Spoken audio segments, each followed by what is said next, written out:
Main Mendoza isinapubliko na ang annulment paper para kay Arjo Atayde.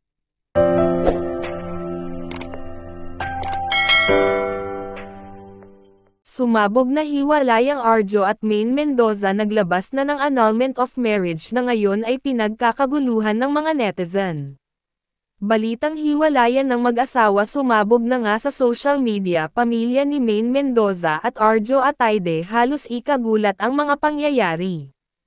Tila nga parang isang panaginip lamang ang nangyari sa mag-asawang Main Mendoza at Arjo Atayde. Mga netizen hindi makapaniwala sa mga balitang ito.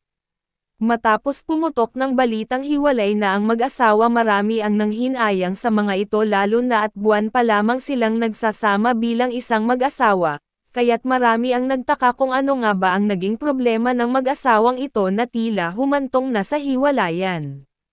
Labis ang iyak at sakit na nararamdaman ng magulang ni Main Mendoza dahil matapos nga siyang ipagkatiwala kay Arjo Atayde ay masisira lamang ang buhay nito at masasaktan. Naging usap-usapan na baka raw ito ay dahil sa dating kasintahan nito na si Shu Ramirez dahil bali-balita na nagkaroon daw ng isang anak ang dalawang ito at tila malaki na ito ngayon. Pinag-uusapan ng ilang mga netizen na baka ito raw ang naging sanhi ng kanilang paghihiwalay.